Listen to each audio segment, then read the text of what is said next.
أعوذ بالله من الشيطان الرجيم. بسم الله الرحمن الرحيم. بسم الله الرحمن الرحيم. السلام عليكم ورحمة الله وبركاته. الحمد لله رب العالمين، وبه نستعين على أمور الدنيا والدين، والصلاة والسلام على أشرف الأنبياء والمرسلين حبيبنا ونبينا محمد صلى الله عليه وسلم وعلى آله وصحبه وسلم تسليما كثيرا إلى يوم الدين. أما بعد، اللهم لا سهل إلا ما جعلته سهلا وأنت تجعل الحزن إذا شئت سهلا. رب اشرح لي صدري ويسر لي أمري واحلل عقدة من لساني يفقه قولي. اللهم إنا نسألك علما نافعا ورزقا طيبا وعملا متقبلا. اللهم علمنا ما ينفعنا وانفعنا بما علمتنا وزدنا علما يا رب العالمين. اللهم اهدنا وأهلنا وقومنا إلى صراطك المستقيم. اللهم أصلح لنا شأننا كله ولا تكلنا إلى أنفسنا طرفة أعين ولا حول ولا قوة إلا بالله. أما بعد، ikhwani wa akhwati fid din, jamaah salat zuhur Masjid An-Naml yang semoga dirahmati Allah Subhanahu wa taala. Alhamdulillah, kita panjatkan puji syukur kepada Allah Subhanahu wa taala yang telah memberikan kepada kita semua limpahan nikmat dan karunia-Nya, wabil khusus nikmatul iman wa nikmatul Islam, nikmat kesehatan dan kesempatan, sehingga dengan izin Allah Azza wa Jal kita bisa melaksanakan ketaatan yang Allah wajibkan kepada kita semua. Salat zuhur secara berjamaah, kemudian diiringi dengan ketaatan berikutnya, yakni menuntut ilmu agama. Semoga apa yang kita lakukan ini sebagai pertanda bahwasanya Allah menginginkan kebaikan untuk kita semua di dunia dan di akhirat. Allahumma amin. Karena Nabi SAW pernah bersabda, man yuridillahu bihi khairan yufaqihu fid din. Barang siapa yang dikehendaki baik oleh Allah, maka Allah akan fahamkan urusan agamanya. Allahumma amin. Salawat serta salam kita haturkan kepada Nabi kita Muhammad sallallahu alaihi wasallam, kepada keluarganya, kepada para sahabatnya, dan yang setia meniti di atas sunnahnya hingga hari kiamat kelak. Allahumma amin. Ikhwani wa akhwati fid din, jamaah salat zuhur yang semoga dirahmati Allah Subhanahu wa taala. Manusia dalam kehidupan sehari-harinya tak lepas dari perbuatan salah dan dosa. Sesoleh apapun seseorang, sebaik apapun seseorang, maka tentunya dia bukan orang yang maksum, bukan orang yang terjaga dari kesalahan selain para nabi dan para rasul alaihi wasallam. Sejatinya kita semua adalah para pendosa. Sebagaimana yang disabdakan oleh Nabi sallallahu alaihi wasallam, kullu bani Adam khata' wa khairul khata'ina tawwabun. Setiap anak manusia, setiap manusia atau setiap orang adalah tempat salah dan dosa. Dan sebaik-baik orang yang berbuat dosa adalah yang bertobat kepada Allah Azza wa Jalla. Perhatikan statement dari Nabi sallallahu alaihi wasallam. Ada dua statement di sini. Setiap manusia adalah tempat salah dan dosa, dan statement yang kedua, sebaik-baik orang yang berbuat dosa adalah yang bertaubat kepada Allah Azza wa Jalla. Naam, manusia tidak maksum. Sesoleh apapun seseorang, pasti suatu saat akan tergelincir dalam perbuatan dosa. Karena kita bukan malaikat. Karena kita bukan mereka yang terjaga dari kemaksuman seperti malaikat, yang mana Allah sifati malaikat la ya'sunallaha ma amarahum wa yaf'aluna ma yu'marun. Mereka tidak pernah bermaksiat kepada Allah Azza wa Jal dan selalu melaksanakan perintah, selalu mentaati apa yang diperintahkan kepada mereka semua. Itulah tabiat resmi atau tabiat khusus malaikat. Mereka tidak diberikan hawa nafsu sehingga tidak terjerembab dalam perbuatan dosa. Adapun manusia, secara tabiat umumnya mereka pasti melakukan salah dan dosa. Sesoleh apapun seorang, sebaik apapun seorang, mau tidak mau, cepat atau lambat, langsung atau tidak langsung, maka dia melakukan, pasti suatu saat akan melakukan perbuatan dosa. Namun hal ini ayuhal ikhwah bukan berarti ini adalah pembenaran statement Nabi Shallallahu Alaihi Wasallam, pembenaran atau melegalkan tentang perbuatan dosa. Tidak. Tapi Nabi Shallallahu Alaihi Wasallam sedang menjelaskan bahwasannya memang manusia tidak ada yang maksum, mereka berbuat dosa. Maka perhatikan statement Nabi Shallallahu Alaihi Wasallam yang kedua. Ini yang membedakan antara mereka para pendosa, orang yang gemar melakukan dosa, dengan mukmin, seorang mukmin yang takut kepada Allah Azza wa Jalla tatkala mereka berbuat dosa. Apa kata Nabi Shallallahu Alaihi Wasallam? Wa khairul khatta'ina tawwabun. Dan sebaik-baik orang yang melakukan kesalahan, orang yang melakukan dosa adalah mereka yang bertaubat kepada Allah Azza wa Jalla, yang kembali kepada Allah Azza wa Jalla, yang menyesali perbuatannya akan apa yang mereka lakukan dan karena takut kepada azab Allah Azza wa Jalla. Ini pembeda antara mereka manusia yang gemar melakukan perbuatan dosa dengan seorang mukmin, seorang muslim yang apabila berbuat dosa bertaubat kepada Allah Azza wa Jalla. Ini ciri muslim yang cerdas. Ini ciri muslim yang baik, yang berpikir masa depannya. Kenapa ayuhal ikhwah? Karena dosa memiliki efek negatif. Yang mana efek ini apabila tidak segera dihilangkan, maka terus akan menyelinap di hati seseorang, cepat atau lambat. Baik itu efek jangka pendek atau jangka panjang, jangka menengah ataupun jangka panjang. Karena dosa-dosa disebutkan oleh para ulama, disebutkan oleh Al-Imam Ibnul Qayyim rahimahullahu ta'ala dalam kitab-kitab beliau seperti Ad-Da' wad-Dawa, penyakit dan obatnya, bahwa dosa memiliki efek.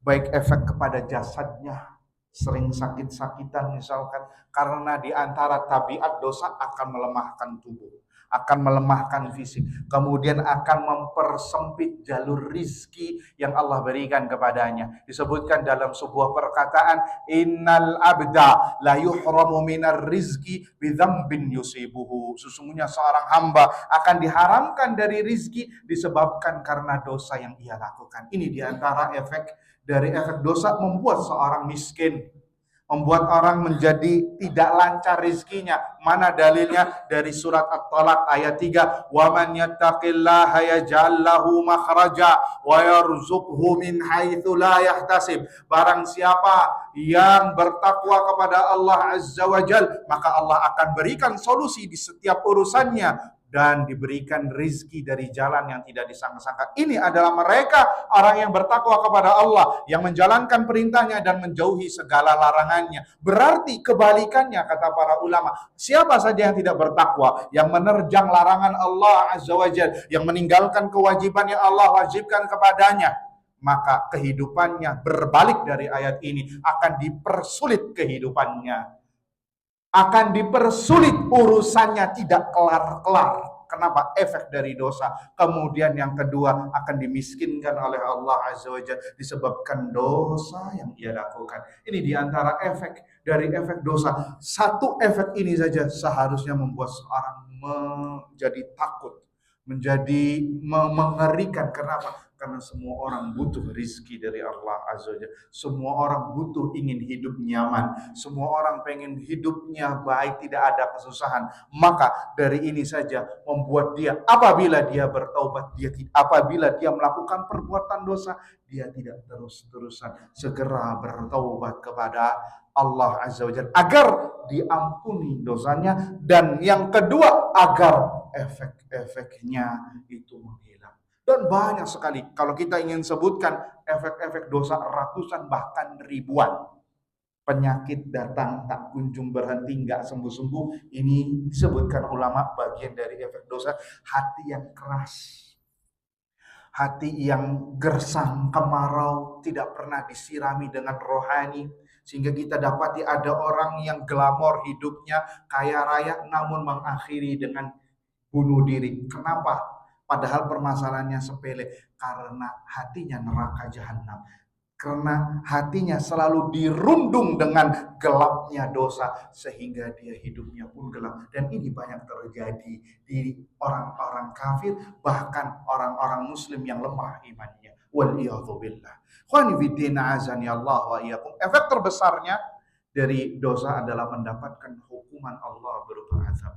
Waliyadzubillah.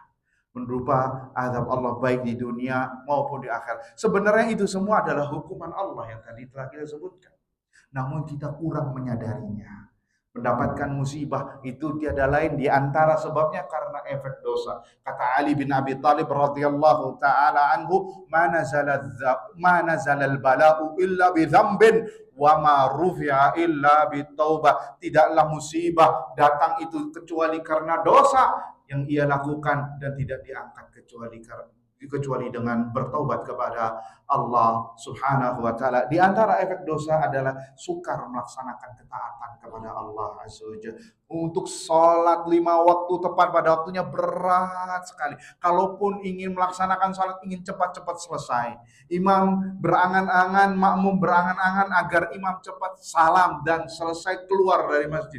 Ini di antara dari efek dosa, waliyadzubillah. Dicabut khusyuk dan takut dia kepada Allah Subhanahu wa taala. Ini di antara efek-efek dosa. Maka dari sini kita sadar bahwa statement Nabi yang kedua ini sangat luar biasa. Wa khairul khata'ina at-tawwabun. Sebaik-baik orang yang berbuat dosa adalah yang bertaubat kepada Allah Subhanahu wa taala. Ikhwani fiddin, azani Allah wa iyyakum. Namun kita harus tahu apa taubat yang seperti apa yang bisa bermanfaat, yang bisa menjadikan seorang hamba dosa-dosanya dihapus oleh Allah Subhanahu wa taala. Seperti apa dosanya atau seperti apa taubatnya? Karena tidak semua orang yang bertaubat kepada Allah diterima taubatnya oleh Allah Subhanahu wa taala. Tidak semua orang yang bertaubat kepada Allah diampuni dosa-dosanya. Dan banyak di antara kita yang mungkin bertobat ternyata masih terus berkubangan. Maka kita harus tahu seperti apa taubat yang diinginkan oleh Allah Subhanahu wa taala. Khawani fiddin azanillah wa iyyakum. Sebelum kita menjelaskan lebih detail dan secara singkat karena waktunya terbatas, banyak dalil dari Al-Quran maupun dari sunnah Nabi Sallallahu Alaihi Wasallam yang menjelaskan tentang taubat. Dalam Al-Quran surat Tahrim ayat 8, Allah Azza wa Jalla berfirman, Ya ayyuhalladzina amanu tubu ilallahi taubatan nasuha. Asa rabbukum an yukaffira ankum sayyiatikum wa yudkhilakum jannatin tajri min tahtiha al-anhar yawma la yukhzillahu an-nabiyya walladzina amanu ma'a nuruhum yas'a baina aydihim wa bi aymanihim yaquluna rabbana atmim lana nurana waghfir lana innaka ala kulli syai'in qadir. Wahai orang-orang yang beriman, bertaubatlah kalian kepada Allah dengan taubat yang sebenar-benarnya. Jadi tidak hanya sekedar taubat saja, tapi benar-benar taubat yang sebenar-benarnya, semurni-murninya. Mudah-mudahan dengan taubat tersebut Allah ampuni dosa kalian dan memasukkan kalian ke dalam surga Allah Subhanahu wa taala. Ini dalam surat Tahrim ayat 8. Dalam hadis Nabi SAW banyak Nabi sallallahu alaihi wasallam bersabda, "Innallaha yabsutu yadahu bil-lail liyatuba musii'un nahar." Sesungguhnya Allah membentangkan tangannya di malam hari agar pelaku dosa di siang hari bertaubat. Wa yabsutu yadahu bin nahari liyatuba musii'ul lail hatta tatlu'a syamsu min maghribiha. Dan Allah membentangkan tangannya di siang hari agar pelaku yang berbuat dosa di malam hari bertaubat. Sampai kapan itu terjadi? Sampai matahari terbit dari barat. Kalau matahari sudah terbit dari barat, maka pintu taubat tertutup. Orang non-muslim yang masuk Islam tidak diterima keislamannya. Seorang muslim yang bermaksiat yang ingin bertaubat kepada Allah dari dosa, tidak diterima taubatnya karena waktu taubat sudah tertutup tatkala matahari terbit dari barat, dan itu termasuk dari tanda hari kiamat yang besar. Apabila ini terjadi, maka kiamat sudah berada di pintu gerbang. Ayuhal ikhwah hadirin wal hadirat yang semoga dirahmati Allah Subhanahu wa taala. Maka kita harus tahu apa saja syarat taubat yang diterima oleh Allah. Ada 6 poin. Secara umum ada 5 berkaitan dengan dosanya, namun apabila dosanya berkaitan dengan hamba, maka ditambahkan 1 lagi. Yang pertama, syarat yang pertama adalah al-ikhlas. Ikhlas karena Allah Subhanahu wa ta'ala. Yakni motivasi terbesar seorang hamba untuk bertaubat adalah karena takut kepada Allah Azza wa Jalla. Karena takut jika dia terus-terusan berbuat dosa akan mendapatkan hukuman dari Allah Azza wa Jalla, sehingga dia bertobat kepada Allah. Kenapa kita tekankan masalah ini? Karena ada di antara banyak manusia bertobat bukan karena Allah, tapi karena dunia. Karena takut jabatannya hilang, atau pangkat kedudukannya akan sirna, atau takut aibnya tersingkap oleh teman dan manusia lainnya, sehingga dia meninggalkan dosa. Karena di antara makna taubat adalah meninggalkan dosa. Sehingga orang yang seperti ini, apabila dia tidak melakukan dosa disebabkan bukan karena Allah, maka dosa-dosa yang sebelumnya masih ada pada dirinya dan efeknya tersebut. Sehingga apabila dia bertobat kepada Allah Azza wa Jalla. Namun ada sebagian orang bertobat kepada Allah, bukan bertobat, meninggalkan dosa,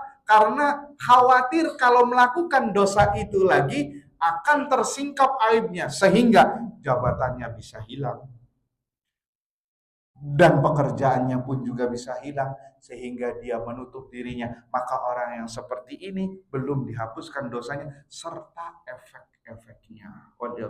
Apalagi kalau kita berbicara zina, Pak, efeknya itu besar.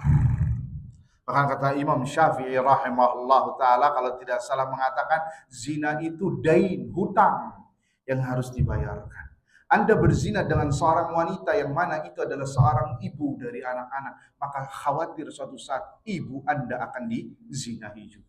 Anda berzina dengan seorang wanita yang mana wanita tersebut adalah saudari-saudari dari orang lain, maka khawatir saudari-saudari tersebut, orang tersebut akan dilakukan yang sama.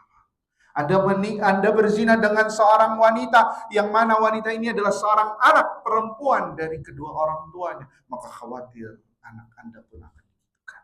Kenapa? Az-zina adalah dain, hutang yang harus dibayar, dan itu diantara efek-efek dosa wal-iyadhu billah. Jadi kita kalau mengetahui masalah ini, dosa memiliki efek yang besar, apalagi dosa besar seperti zina yang pelakunya tidak lepas dari hukuman di dunia ataupun di akhirat, terancam. Kemudian yang kedua, ayuhal ikhwah hadirin wal hadirat yang semoga dirahmati Allah Subhanahu wa taala, adalah an yaqla'a minadz-dzam, berhenti dari perbuatan dosa.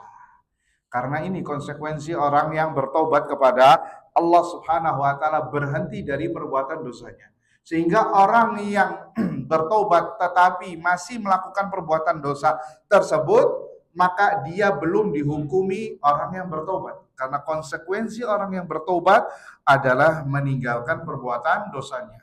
Jadi jangan kita terkecoh sama sebagian orang, saya sudah bertobat, saya sudah hijrah, tetapi masih satu kubangan seperti sebelumnya, maka dia dikatakan belum bertobat. Ya, wabil khusus, dosa khusus.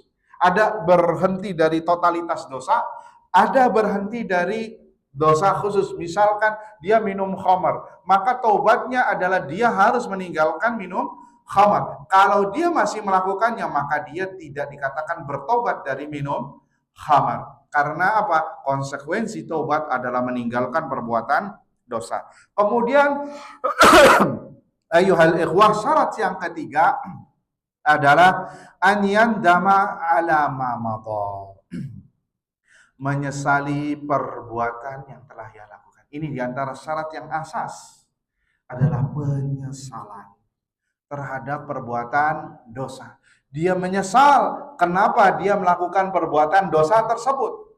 Dan di antara bentuk penyesalan adalah dia tidak mau membuka pintu yang akan mengarah kepada perbuatan dosa itu lagi.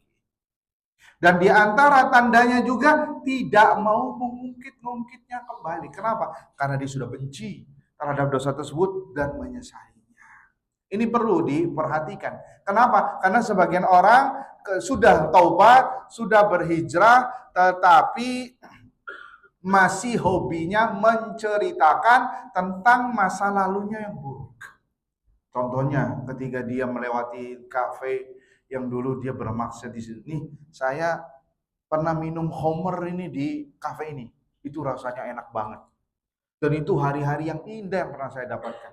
Nah, orang yang seperti ini berarti belum dikatakan bertaubat karena belum ada penyesalan. Yang namanya menyesali tidak usah diungkit-ungkit, tidak usah disebutkan aib-aibnya dulu. Ustur, tutuplah aibmu sebagaimana Allah sudah menutup aibmu. Jangan disingkap tirai tersebut.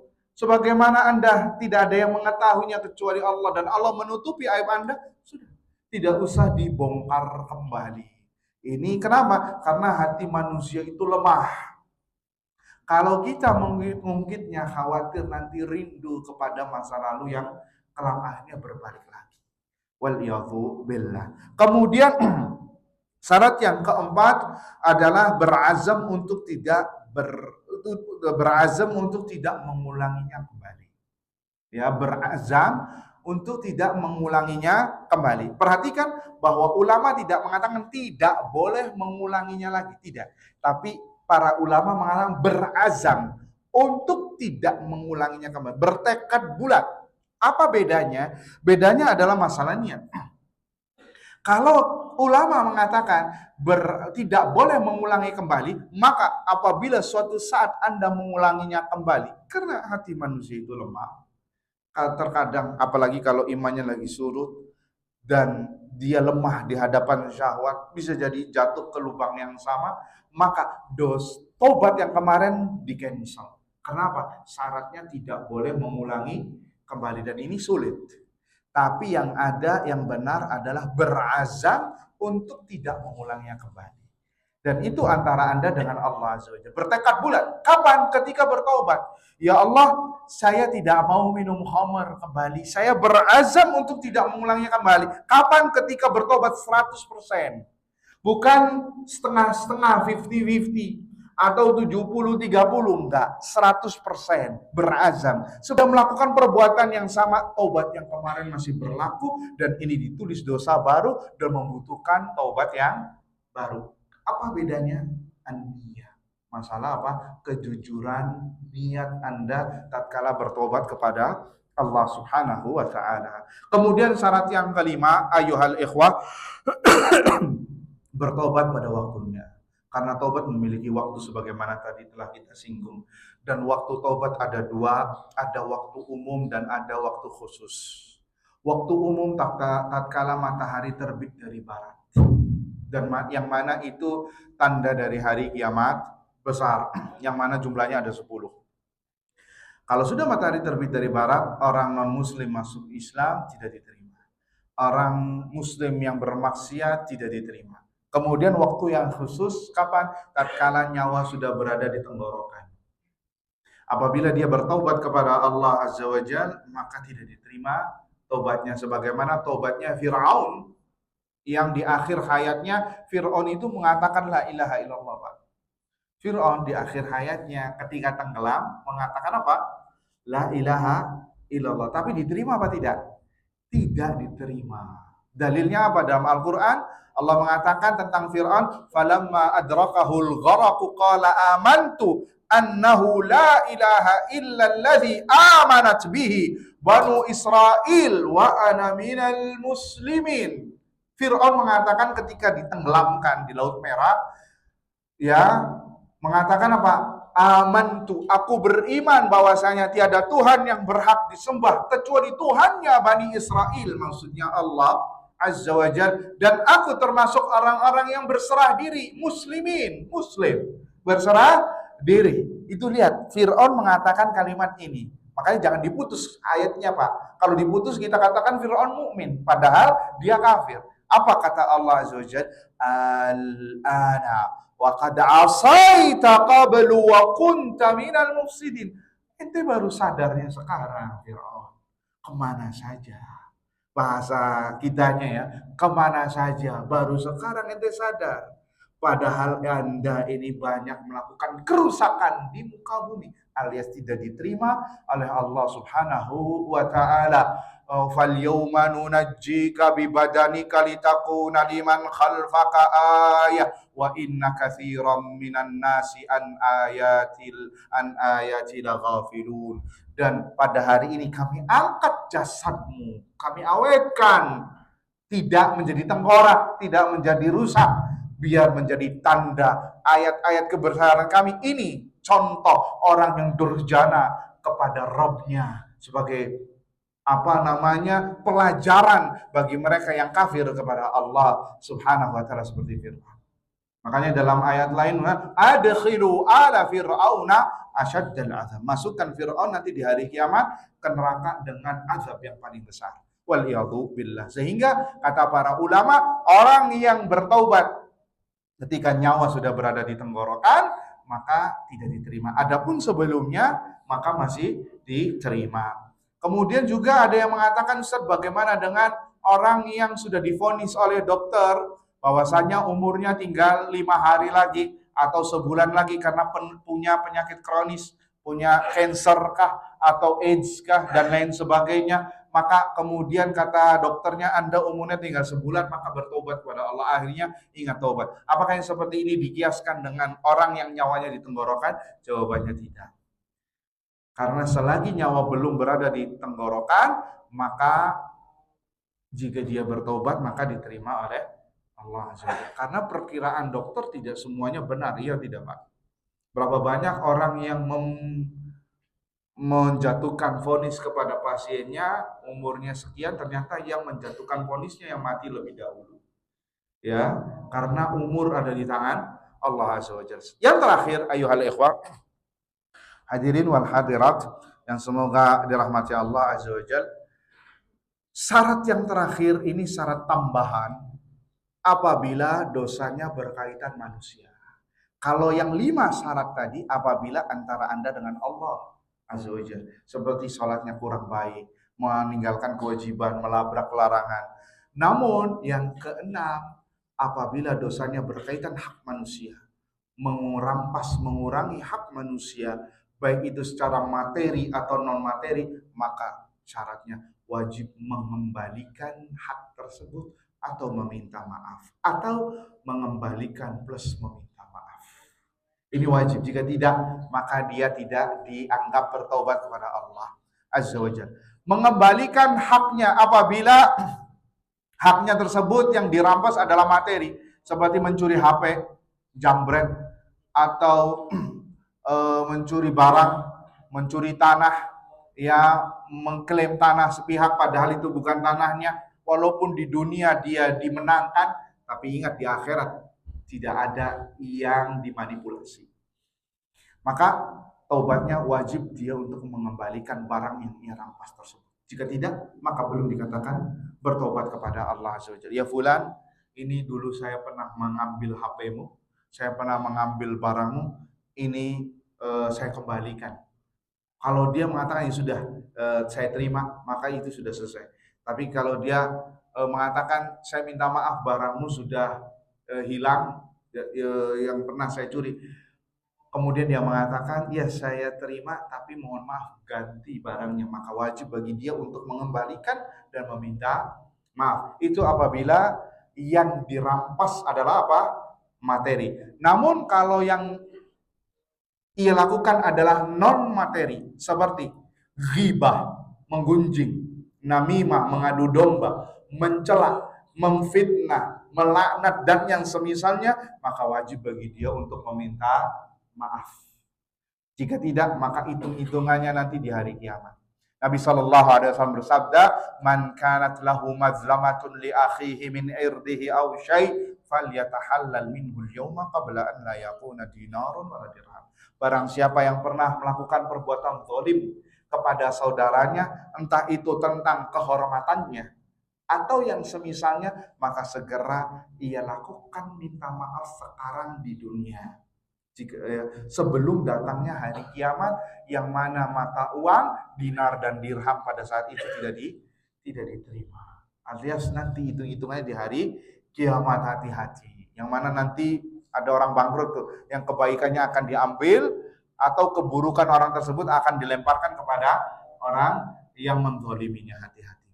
Itu masalah non materi seperti ghibah.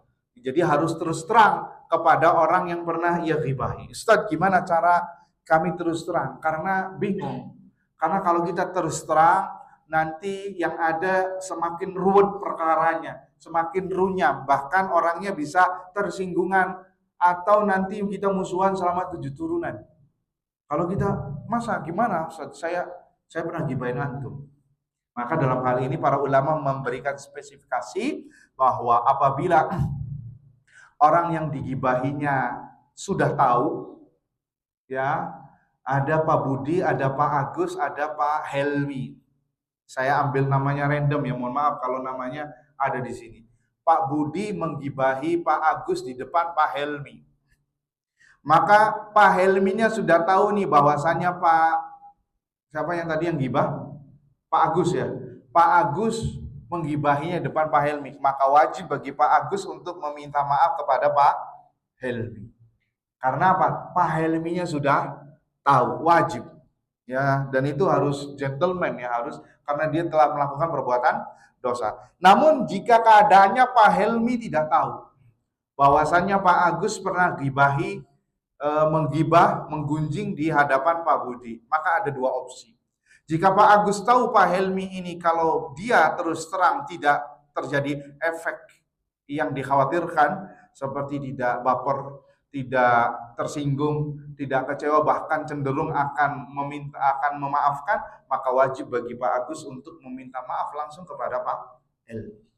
Ini yang pertama. Yang kedua, apabila Pak Agus ini tahu kalau saya terus terang kepada Pak Helmi, maka Pak Helmi akan tersinggung dan akan semakin benci, semakin kesel, semakin sedih dan sebagainya.